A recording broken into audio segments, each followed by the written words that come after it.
या पॉडकास्टचे प्रायोजक आहेत रवी मॅजिक, परंपरा स्वाद की, माँ के हाथ की.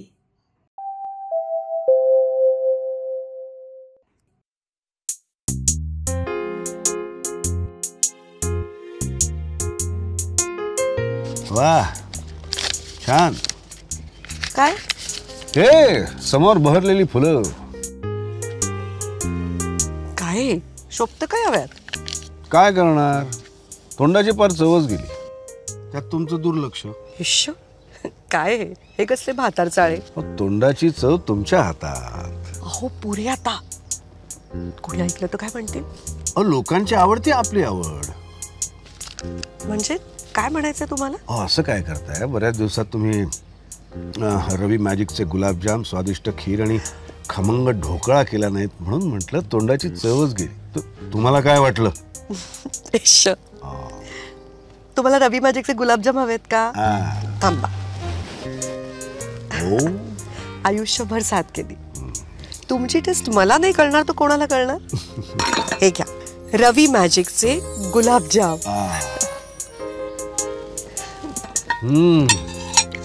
थँक्यू रवी मॅजिक, जोडी आणि गोडी कायम ठेवल्याबद्दल.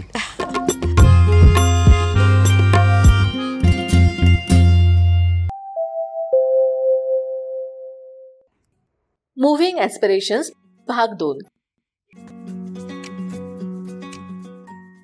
प्रेरक लेखक दत्ता जोशी लिखित उद्यमी नेक्स्ट जेनचा परिणामकारक प्रवास मांडणारी कथा. वाचन सुधीर मोघे, निर्मिती द कॅटलिस्ट. अचूकता आणि सचोटी. ASR industries, Chhatrapati Sambhajinagar. आदित्य श्रीधर नवघरे. मोठ्या प्रमाणात उत्पादनाचा उल्लेख आला की त्यात फिक्स्चर हा घटक अपरिहार्यपणे येतोच. मायक्रॉन्समध्ये अचूकता आवश्यक असलेल्या या क्षेत्रात ASR इंडस्ट्रीज हे नाव भारतात आणि आंतरराष्ट्रीय पातळीवरही आदरानं घेतलं जातं. श्रीधर नवघरे यांनी उभ्या केलेल्या या उद्योगात त्यांचे पुत्र आदित्य वेगळ्या स्तरावर योगदान देण्याचा प्रयत्न करतात. आजवर पारंपरिक पद्धतीनं चालत आलेल्या कामात रोबोंचा उपयोग करण्याबरोबरच ह्युमनॉइड रोबोच्या निर्मितीमध्ये ते आपल्या विविध देशातल्या मित्रांसोबत सक्रिय आहेत. अचूकतेमध्ये एक पाऊल पुढं टाकणारे त्यांचे प्रयत्न भारतासाठी देखील अभिमानास्पद ठरतील. उद्योगाची पायाभरणी. जिग फिक्स्चरचं विश्व हे टोकाच्या अचूकतेचं, त्यात काही मायक्रॉनची घडणारी चूक अंतिमतः त्या उत्पादनाच्या अंतिम कामगिरीवर विपरीत परिणाम करणारी सिद्ध होत असते. या क्षेत्रात श्रीधर नवघरे साधारण 1994-95 पासून कार्यरत आहेत. त्यांच्याकडे काम सोपवावं आणि निश्चिंत व्हावं अशी उद्योग जगतात त्यांची ख्याती. कुठलीही वस्तू, वाहनाचा कुठलाही भाग तयार करायचा असतो तेव्हा आधी त्याचं डिझाईन तयार करण्यात येत असतं. त्या डिझाईनवरून त्याचे साचे म्हणजे डाईज तयार होतात किंवा मशीनद्वारे ते भाग तयार होतात. हे सगळे भाग एकत्र करून त्यांची असेंब्ली होत असते. हे सारे भाग ज्या भक्कम पायावर रचून त्यांच्या जुळणीची प्रक्रिया होत असते त्याला फिक्स्चर म्हणतात. त्यानंतरच्या टप्प्यात कटिंग, मशीनिंग, व्हॅलिडेशन, टेस्टिंग आदी प्रक्रिया पार पाडून अंतिमतः उत्पादन बाहेर येतं. यातील जुळणीची प्रक्रिया अतिशय महत्त्वाची असते. इथे काही मायक्रॉनचीही चूक झाली तर ती अडचणीची ठरते. वाहनाचा प्रत्येक सुटा भाग त्या वाहनाची कामगिरी कशी होईल हे ठरवतो. त्या भागाची गुणवत्ता त्यासाठी वापरल्या जाणाऱ्या फिक्स्चरवर अवलंबून असते. हे फिक्स्चर जेवढं अचूक तेवढी त्या वाहनाची किंवा उपकरणाची गुणवत्ता अचूक. असा हा अतिशय वेगळ्या गुणवत्तेचा व्यवसाय. लातूर जिल्ह्याच्या ग्रामीण भागात शेतकरी कुटुंबात जन्मलेल्या श्रीधर यांनी धाराशिव इथून 1991 प्रोडक्शन इंजिनिअरिंग पूर्ण केलं. नोकरीच्या शोधात ते पुण्याला गेले. तिथं नोकरी मिळाली नाही, पण काही रेफरन्सेस मिळाले म्हणून ते छत्रपती संभाजीनगरात म्हणजे तेव्हाचं औरंगाबाद इथं पोहोचले. तिथेच त्यांना नोकरीही मिळाली. 2-3 वर्ष तिथं अनुभव घेतल्यानंतर त्यांनी भागीदारीत छोटा उद्योग सुरू केला, पण भागीदारीत प्रगतीचं चिन्ह दिसत नव्हतं. स्वतःच्या विचारांना वावही दिसत नव्हता. परत नोकरी करण्याच्या मनस्थितीत आलेल्या आपल्या पतीला प्राध्यापिका मनीषा जाधव यांनी खंबीरपणे सावरलं आणि उद्योगातच राहण्याची प्रेरणा दिली. त्यातून 1996 ASR इंडस्ट्रीजची वाटचाल सुरू झाली. आता ती ASM सह 4 युनिट्स आणि 1,00,000 चौरस फुटाच्या क्षेत्रांमध्ये विस्तारली आहे. श्रीधर नवघरे सांगतात, माझा उद्योग उत्पादन साखळीवर आधारित नाही, तो स्पेशलाइज्ड बिझनेस आहे. इथे बुद्धिमत्तेला, सृजनशीलतेला मोठा वाव आहे. त्यामुळे नफ्या तोट्याची रूढ गणितं इथे लागू होत नाहीत. प्रत्येक बाब आम्ही नव्यानं निर्माण करत असतो. हा नवनिर्मितीचा आनंद असतो. तसंच ते बुद्धिमत्तेला आव्हानही असतं. फिक्स्चर जेवढं अचूक तेवढी त्या यंत्राची कार्यक्षमता सर्वोत्तम. आम्ही इम्पोर्ट सबस्टिट्यूट यंत्रांचं उत्पादन करतो. अनेक जर्मन, जपान, अमेरिकी उत्पादनांना आम्ही पर्याय उपलब्ध करून दिले आहेत. आम्ही विकसित केलेली उत्पादनं त्यांच्या तुलनेत अत्यंत कमी किमतीत उपलब्ध होतात. यामुळे परदेशात जाणारा आपला पैसा वाचतो आणि आपल्या उत्पादनाबद्दल अभिमान निर्माण होतो. त्यांचा मुलगा आदित्य चेन्नई IIT मेकॅनिकल इंजिनिअरिंगमध्ये स्मार्ट मॅन्युफॅक्चरिंग विषयात BTech झाला. त्यानंतर वर्षभर आपल्याच उद्योगात कामाचा अनुभव घेऊन त्यानं MS अमेरिका गाठली. तिथं रोबोटिक्स या विषयात आपली कौशल्य विकसित करत त्यानं आपल्या उद्योगातल्या अचूक गुणवत्तेच्या कामात रोबोटिक्सचा वापर करून ती सर्वोच्च गुणवत्तेची व्हावीत यासाठी सिद्धता केली. नेक्स्ट जेन उद्योजक आदित्य श्रीधर नवघरे यांचं योगदान. रोबोटिक्सची संकल्पना खूपच व्यापक आहे. रोबोटिक आर्म तंत्रज्ञानानं उद्योग जगतातील अनेक प्रश्न सोडवले आणि उत्पादन क्षमताही वाढवली. ह्युमनॉइड रोबोच्या माध्यमातून आणखी नवी क्षेत्र काबीज होतील. माझ्या कोरियन मित्रानं बांधकामाच्या क्षेत्रात वापरता येईल असे या विषयातील रोबो तयार केलेले आहेत. ते बांधकाम पूर्ण करू शकणार नाहीत, पण त्यासाठी पूरक ठरणाऱ्या गोष्टी सोप्या करतील. घरकाम करणारा ह्युमनॉइड रोबो तयार करणं हा या क्षेत्रातला सर्वात आव्हानात्मक प्रयोग असेल. आर्टमस रोबो हे UCLA म्हणजेच university of California Los Angeles याच्या अंतर्गत असलेल्या रोमेलाचे म्हणजेच रोबोटिक्स आणि मेकॅनिझम लॅबॉरेटरीचं संशोधन आहे. या निर्मितीत आता प्राथमिक यश मिळालं आहे. घरकाम करताना ज्या असंख्य प्रकारे कृती होतात त्या कृती करणारा रोबो तयार करणं हा या क्षेत्रातल्या सर्वोच्च गुणवत्तेचा कस असेल. आदित्य श्रीधर नवघरे हे सांगत असतात, भांडी घासणं, धुणी धुणं, घराची सफाई करणं या कामांमध्ये महिला अथवा पुरुषांना जेवढ्या प्रकारच्या हालचाली आणि कृती कराव्या लागतात तेवढ्या कृती करणारा रोबो विकसित करणं हा खूप पुढचा टप्पा असेल असं सांगताना उद्योगात काम करणारे यंत्रमानव त्या तुलनेत खूप मर्यादित क्षमतेचे असतात हेही ते आवर्जून मांडतात. तुम्ही गुगलवर सर्च करताना फुटबॉल खेळणारा यंत्रमानव पाहिला असेल. ते याच रोमेलाचं संशोधन. रोमेलाचे संचालक डेनिस हॉंग यांच्या मार्गदर्शनाखाली रोबोटिक्समधलं आपलं मास्टर्स पूर्ण करताना आदित्य यांनी या क्षेत्राचा 360 अंशातला आवाका जाणून घेण्याचा प्रयत्न केला. या ठिकाणी MS प्रवेश मिळवणंही एखाद्या बड्या कॉर्पोरेट कंपनीत महत्त्वाचा जॉब मिळवण्या इतकंच अवघड असतं. पण आपली बुद्धिमत्ता, इच्छाशक्ती आणि कठोर मेहनतीच्या बळावर आदित्य यांनी तिथे प्रवेश मिळवला आणि तिथं मिळणाऱ्या ज्ञानातून आपल्या भवितव्याची नेमकी दिशा निश्चित करण्यात त्यांना यश आलं. चेन्नईच्या IIIT आपलं मेकॅनिकल इंजिनिअरिंग विषयातलं BTech पूर्ण करताना आदित्य यांनी बंगलोर इथल्या फेल्सोमेट या रोबोटिक्स विषयक कंपनीत आपली 3 महिन्यांची इंटर्नशिप पूर्ण केली. उद्योगातील रोबोटिक्स ऑटोमेशनवर ही कंपनी काम करते. तिथला अनुभव घेतल्यानंतर त्यांनी भाभा ॲटॉमिक रिसर्च सेंटरमध्ये 6 महिने मेडिकल रोबोवर कामाचा अनुभव घेतला. त्याच काळात अमेरिकेत UCLA जाऊन रोबोटिक्समधील उच्च शिक्षण घेण्याचं त्यांनी ठरवलं. तिथल्या कठीण प्रवेश परीक्षा उत्तीर्ण करून त्यांनी प्रवेश मिळवला.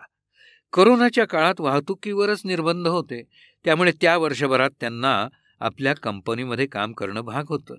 त्यानंतर त्यांनी अमेरिकेत जाऊन रोबोटिक्समधलं आपलं उच्च शिक्षण पूर्ण केलं. ते सांगतात, लहान वयापासूनच मी कंपनीत जात असे, तिथलं काम पाहत असे, पण त्यातील शास्त्रीय बारकावे मला कळण्यासारखं काही कारण नव्हतं. पण हे सगळं खूप चांगलं आहे आणि आपल्यालाही भविष्यात याच कामाला अधिक वरच्या स्तरावर न्यायचंय हे माझ्या मनात पक्क होत होतं. इंजिनिअरिंग नंतरच्या वर्षभराच्या काळात मला या कामाचा नेमका आवाका समजला. आम्ही जे निर्माण करतो त्यातील शास्त्रीय पैलू देखील मला कळले. त्याचवेळी यामध्ये रोबो निर्मिती करून नव्या ग्राहकांसाठी अधिक गुणवत्तेची साधनं आम्ही निर्माण करू शकतो याबाबतची दृष्टी विकसित होऊ लागली. रोबोटिक आर्म आणि ह्युमनाइड रोबो यांच्या कार्यशैलीतला फरक लक्षात आला. तेव्हा या नव्या तंत्रज्ञानानं प्रगतीच्या कोणत्या नव्या संधी उपलब्ध होतील हे देखील लक्षात येऊ लागलं. आदित्य यांचे वडील श्रीधर नवघरे यांनी अत्यंत मेहनतीनं उभारलेल्या ASR इंडस्ट्रीजमध्ये नेमकी कोणती उत्पादनं विकसित आणि निर्मित केली जातात याची संक्षिप्त माहिती आपण आधीच्या पानावर वाचली आहेच. या वाटचालीचा आणखी थोडा संक्षिप्त आढावा आपण घ्यायला हवा, जेणेकरून आदित्य यांच्या भविष्यकालीन संकल्पनांविषयी नेमका उलगडा आपल्याला होऊ शकेल. वाळूज MIDCमधील बजाजच्या मोटरसायकल असेंब्ली लाईनच्या फिक्स्चरमध्ये साधारणतः 1997च्या सुमारास एक दोष निर्माण झाला होता. बऱ्याच प्रयत्नांनंतर त्यांना तो दोष दूर करता आला नाही. श्रीधर नवघरे यांनी या प्रक्रियेचं निरीक्षण केलं आणि अचूक योजना करून पर्यायी फिक्स्चर बनवलं. ते 100% यशस्वी झालं. तिथल्या निर्मितीमधील महत्त्वाची अडचण तर आता दूर झाली होती. मग कंपनीनं नवघरे यांच्याकडे कोटेशन मागितलं. तेव्हा त्यांनी त्या मूळ निर्मात्याच्या तुलनेत तब्बल दुप्पट किमतीचं कोटेशन सादर केलं. थोडीफार तडजोड करून ते कोटेशन मान्य झालं. त्या लाईनवरील तब्बल 60 फिक्स्चर्सची ऑर्डर त्यांना मिळाली आणि त्याच कामातून त्यांनी ASR इंडस्ट्रीजची खऱ्या अर्थानं पायाभरणी केली. अनेक भारतीय कंपन्या असोत की जर्मन, जपानी किंवा अमेरिकी, बहुतांश कंपन्या ASRच्या फिक्स्चरवरच अवलंबून असतात. इंजिनिअरिंग शिकताना इतरांना अवघड वाटणारे tool design, machine drawing, cutting tool engineering हे विषय त्यांना खूप सोपे वाटत. पहिली तात्पुरती नोकरी मिळाली तेव्हा आपण इंजिनियर असल्याचा कसलाही गंड न बाळगता ते 3ऱ्या शिफ्टमध्ये कामाला लागले. कामगारांच्या खांद्याला खांदा भिडवून थेट काम करू लागले. त्यातून या क्षेत्रातलं त्यांचं प्रॅक्टिकल ज्ञान विकसित होऊ लागलं. त्याचा लाभ त्यांना आपला उद्योग उभा करताना झाला. अभ्यासातील पुस्तकी ज्ञान चांगलं असलं तरी प्रत्यक्ष कामाचा अनुभव महत्त्वाचा असतो. कटरच्या स्पिंडलमध्ये रनआउट असेल तर योग्य मापाचे ड्रिल असूनही ड्रिलिंगचे होलचे साईज चुकतात. मशीन टेबलला अलाईन नसेल तर स्लॉट तिरपा जातो. सेंटरला टूल नसेल तर स्टेप पुढे येते. हे बारकावे अभ्यासक्रमात शिकता येत नसतात. यातून त्यांचं बेसिक ज्ञान पक्क होत गेलं. कुठल्याही उद्योगात फिक्स्चर्सचं महत्त्व अधिकतम असतं. ज्या गुणवत्तेचे फिक्स्चर्स विकसित होतात त्यावर अंतिम उत्पादनाची गुणवत्ता अवलंबून असते. हे गुणवत्तापूर्ण फिक्स्चर्स हीच ASRची खासियत. खेळतं भांडवल, व्याजाचे खेळ, बँकांकडून मिळवायचं कॅश क्रेडिट या सगळ्या गोष्टींपासून अनभिज्ञ असताना त्यांनी उद्योगाला प्रारंभ केला आणि शिकत शिकतच त्यांनी प्रगती केली. इतर उद्योगांप्रमाणे हा उद्योग उत्पादन साखळीवर आधारित नाही. हा स्पेशलाइज्ड बिझनेस आहे. इथे बुद्धिमत्तेला, सृजनशीलतेला मोठा वाव आहे.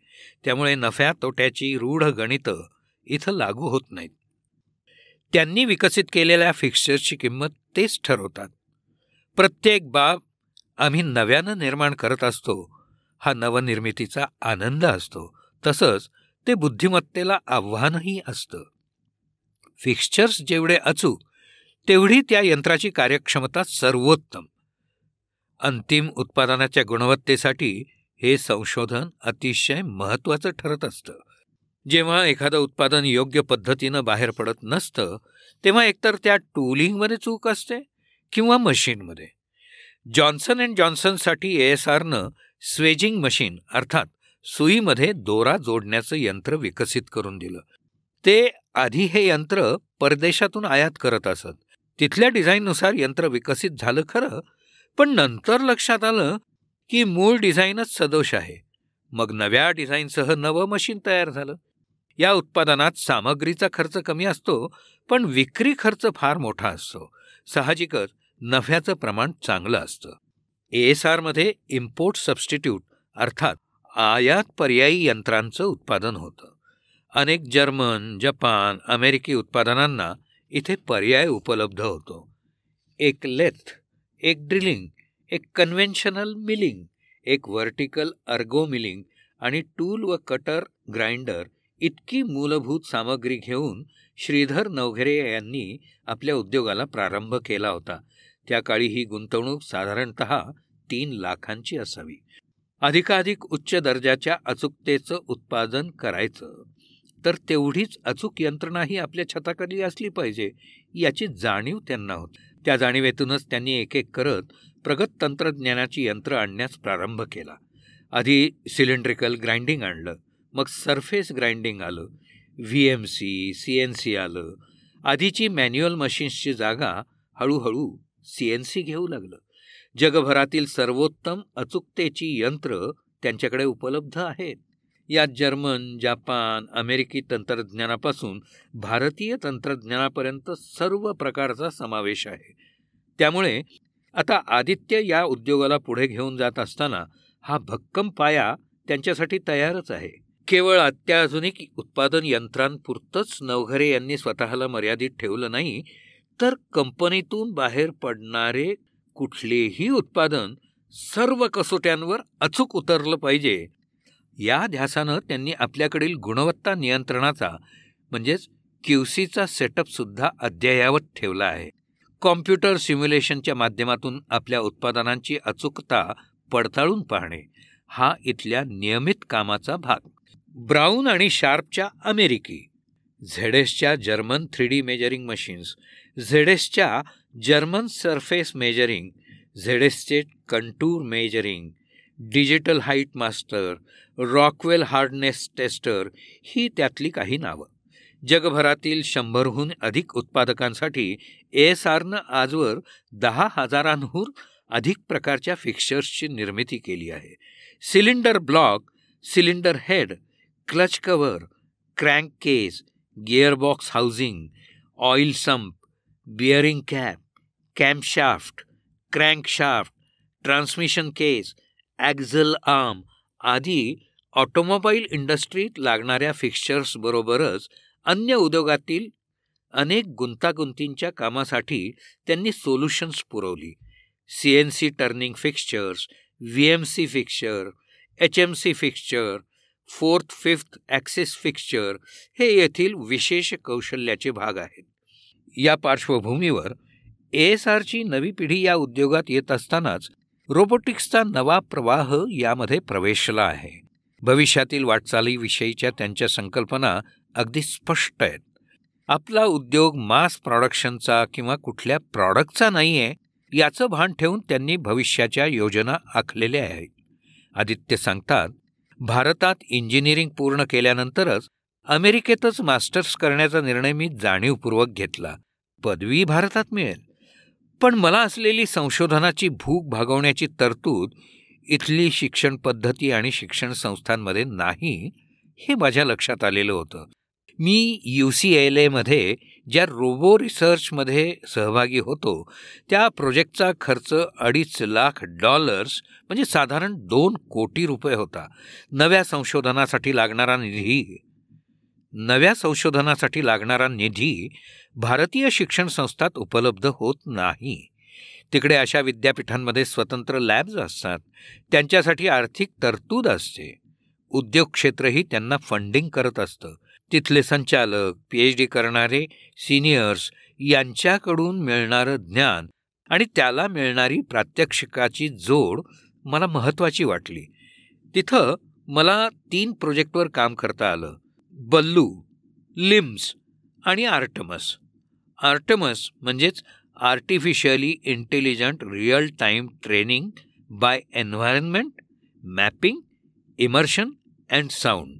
त्यातील ह्युमनाइड रोबोमधील आर्टमस रोबो हा ताजा प्रकल्प आहे.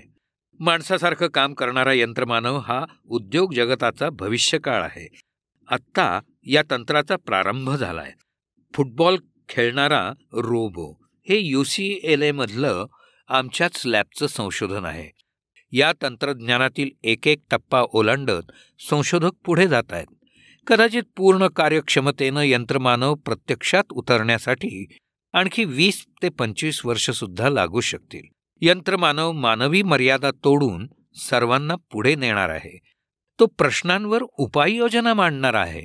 मानवी स्वभाव, मानसिकता, कौशल्य, मर्यादा या सर्व गोष्टी विचारात घेऊन हे नवे तंत्रज्ञान प्रत्यक्षात उतरत आहे. या अभ्यासाला आणि त्यासाठी सॉफ्टवेअर विकसित करण्यासाठी वेळ लागणार आहे. पण जे तयार होईल ना, ते त्या पुढील भविष्याची दिशा ठरवणारं असेल. मागील सुमारे 3 दशकं कार्यरत असलेली आपली कंपनी पुढील काळात त्याहून अधिक सक्षमपणे कार्यरत राहावी, विस्तारावी ही आदित्य यांची इच्छा आहेच. त्या दृष्टीनं नव्या म्हणजे 4थ्या युनिटमध्ये नवीन तंत्रज्ञानाचा अवलंब करणं आणि त्याचवेळी आधीच्या 3ही युनिटमधली कार्यक्षमता वाढवणं या गोष्टी त्यांच्यासमोर प्राधान्यक्रमाच्या आहेत.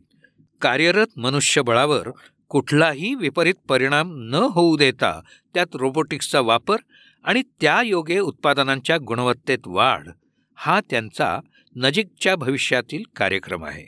त्यांचा ASR बाबतचा विचार आणखी वेगळ्या पातळीवरही जातो. ते सांगतात, पप्पांनी उभं केलेलं काम अतिशय महत्त्वाचं आहे. ते वाढत जाणार आहेच. त्यात मी माझं कौशल्य पणाला लावतोय. पण त्याचवेळी मला एक नवा प्रवाह उद्योगात आणायचा आहे.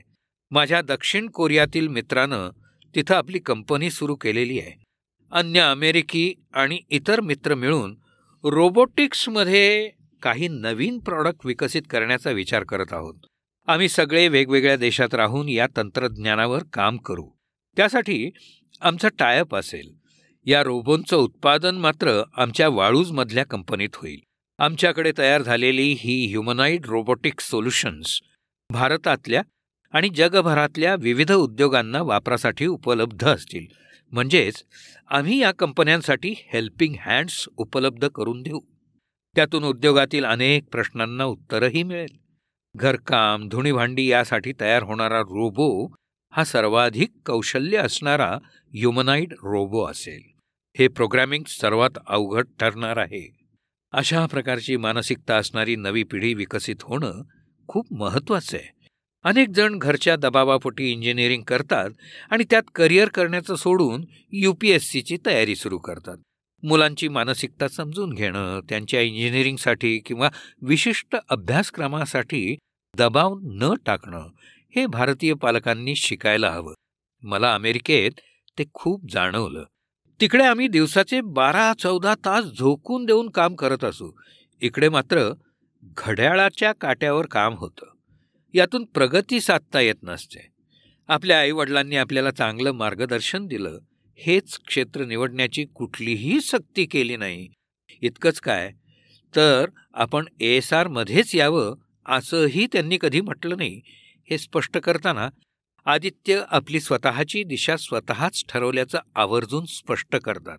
आपली कंपनी जगातील सर्व उद्योगप्रधान देशांमध्ये विस्तारावी हे त्यांचं आपल्या करिअरमधील महत्त्वाचं उद्दिष्ट असल्याचं ते अभिमानाने सांगतात. नव्या पिढीच्या उद्योजकीय वाटचालीची ही कथा तुम्हाला कशी वाटली? नक्कीच आवडली असेल. अशी आणखी काही प्रेरक उदाहरणं ऐकायची असतील तर दत्ता जोशी लिखित मुव्हिंग एस्पिरेशन्स या मालिकेच्या पहिल्या आणि दुसऱ्या भागातील अनेक नेक्स्ट जेन कथा तुम्ही अवश्य ऐकू शकता. हे प्रेरणादायी साहित्य पॉडकास्ट स्वरूपात निःशुल्क उपलब्ध आहे. मराठी आणि इंग्रजीतील ही पुस्तके हवी असतील तर त्याचा तपशील या पॉडकास्ट समवेतच्या डिस्क्रिप्शन मध्ये दिला आहे. मुलीला बोलवताय ना? हो बोलवते. नेहा ऐकलंस का ग? बाहेर आहे का?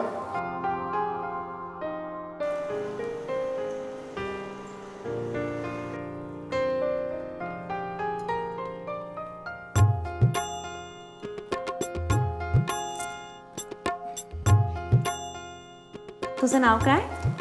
रवी मॅजिक. ठीक आहे.